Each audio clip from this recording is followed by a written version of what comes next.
What's up, guys?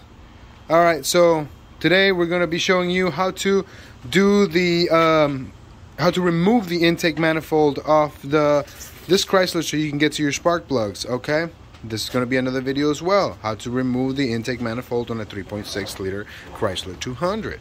So the first thing you need to do, of course, is remove the engine cover and disconnect the negative battery cable. Okay, here we go. Stay tuned.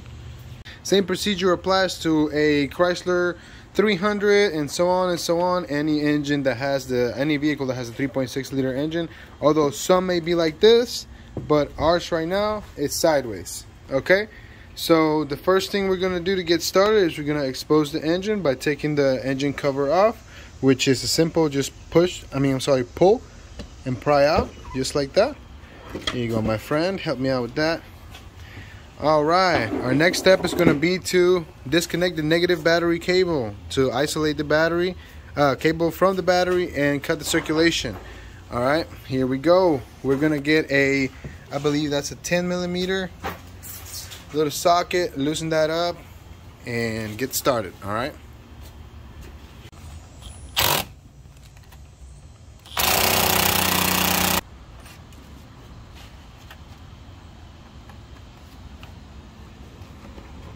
Alright, so once you loosen it, make sure you put a rag or something around it so you don't accidentally jump back, okay?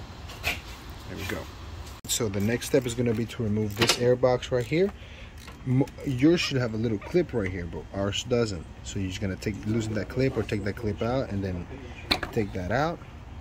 Then you can pull back on this one right here, just like so. Of course, after loosening it up with an 8mm or a flathead, we can put it somewhere else. Put it out to the side.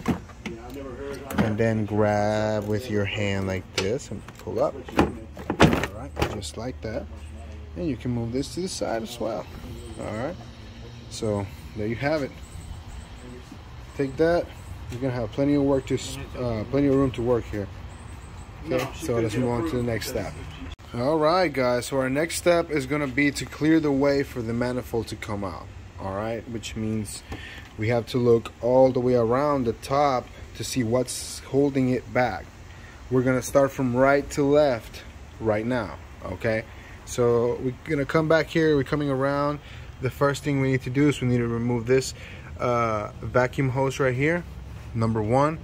And then there's going to be this retainer clip right here. Can you give me a flashlight real quick, please? It's gonna be this retainer. Do you see it?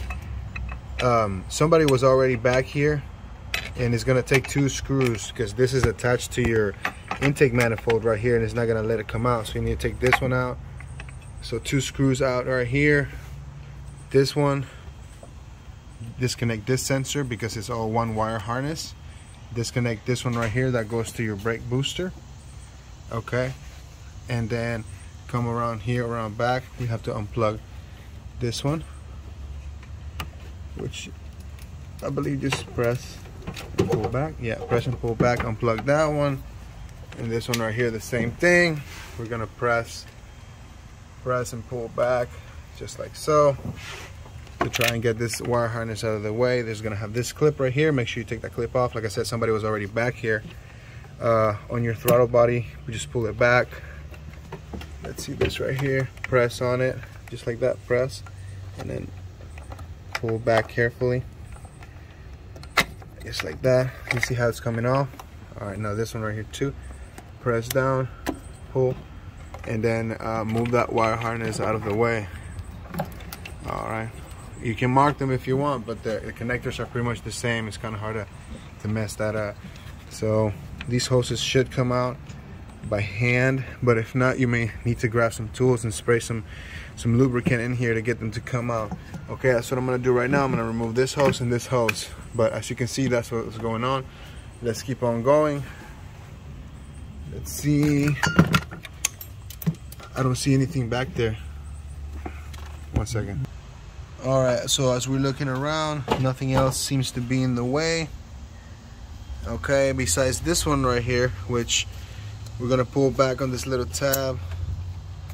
All right, once you pull back on this little tab like this, You can pull back on the thing. Oops, sorry.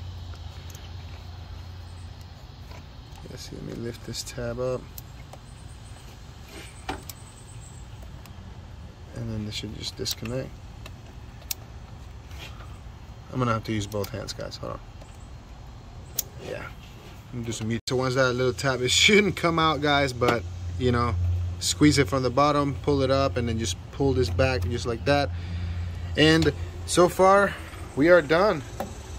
Now, our next step is gonna be to locate all the screws.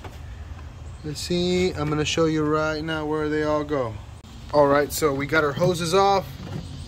All right, now there's this other thing right here. Like I said, someone's already been here, but there's these two bolts at the bottom.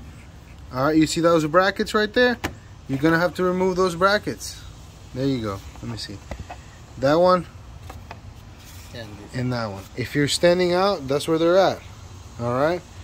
So the next step is to remove this box, and we need to get an 8mm and loosen this nut right here, or a flathead screwdriver, and this should come right off. If not, we're gonna look around to see if there's anything holding it back. Okay. Once you loosen up that 8mm bolt, it should be free and ready to go, unless there's a screw right there, which mine was already broken. So go ahead and try that out, my brother. Wiggle it out of there. Bam, just like that, comes off. Okay, so mission complete on that one. All right, guys, finally the fun part is here. So I'm gonna show you which bolts we're gonna remove. We're gonna remove 1, 2, 3 right here. This one, 4, if you can see down there. 4, 5, that one, 6, and 7 right there. All right, once we take those 7 off, this should just come right off. Okay, here we go. And we are using an 8mm little socket. Let me see if it'll focus. Okay, whatever, I'll pull it out. 8mm socket, all right? And we're using a very thin extension. We're using a 1/4-inch socket and a long, thin extension, so you can get to this one's right here. Now, it doesn't have to be long like this, but just, you know, just enough to get the job done. All right, so we're gonna go ahead and loosen all that up and remove it. Here we go. All right, now all bolts are loose. We're gonna go ahead and try to lift it up. Lift up the other side, my friend. Ready? Here we go. Just like that, guys. Super easy. You see that? Flip it over for me. Let me see. That's what's underneath right there. Always be sure to replace these gaskets, guys. It's very important. All right. It looks like somebody's already been here and replaced these, but we're gonna go ahead and replace them anyways, right? We're already here, and we know the ones we're gonna install are gonna be good. Okay. So my recommendation to you is to cover up these holes right here to prevent anything from falling into the heads. That is the last thing you want to do. All right, so we're gonna grab some shop rags, put them right here so we can cover this up, and it's time to go ahead and reinstall the manifold. We're going to reinstall the new gaskets on here and then put that new thing back on. Okay, it's gonna be the same way we took it out. That's the same way we're gonna put it back in. Same steps in reverse. Here we go. Once your new gaskets are in, we're gonna go ahead and grab a rag and wipe up the rest of this so the mating surfaces are super clean. There's no dirt or debris causing any space coming out. Okay, so we're gonna clean this up, and then me and my buddy are gonna flip this over together. We're gonna put it over there. All right, stick around. All right, so here we go. We're gonna put the manifold back on. All right, so we're gonna line it up. I guess I'm lining it up back here with this lining it up with the brackets. So this is what I did right here. Look, if you can't find it, I lined it up with these brackets first, and then I sat it in these two right here, and we just got to make sure that it sits well. Okay, and then look around, make sure you don't see any gaskets exposed or anything like that, and now we're good to go to tighten her back down. Start maybe 1 or 2 of them by hand, and then make sure you don't cross thread them, and do not over tighten these. It also even says right here to about 75 Newton pounds. All right, well, here we go. I don't know what NM, I don't remember. Here we go. Let's get started. Alright guys, so here's the sequence that you have to use to tighten these bolts down. Okay, so you're gonna start with the one closest to the throttle body, number 1, number 2, number 3, and then number 4, number 5, 6, and 7. Alright, so if you want to pause the video and screenshot this, you can go ahead and do that. But we're gonna go ahead and get started to tightening these down. Okay, here you go. Alright guys, so once your bolts are all tightened down, our next step is going to be to reconnect all the hoses. And like the same way we started, we're going to begin with this part, reconnecting our hoses that we unplugged. So this one right here is one of them, number 1. Oh, also don't forget your brackets in the back. Okay, I'm going to go ahead and get some screws or some nuts and get it done. Okay, get your wire harness out from the back. Put your vacuum hoses back where they belong. Okay, and let's get to plugging your sensors. So we're not gonna bore you with this. We're just gonna fast forward and show you once it's all put together and complete.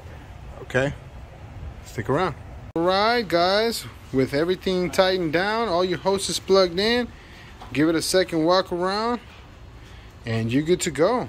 You have just completed your intake manifold replacement or your spark plug change and coil change if you were just here for that one. Alright, once again guys, thank you so much for watching. Please hit that like and subscribe button to keep these videos coming. Hope you learned something today. Hope you have a good day and follow us, keep supporting our channel. Thank you guys, take care.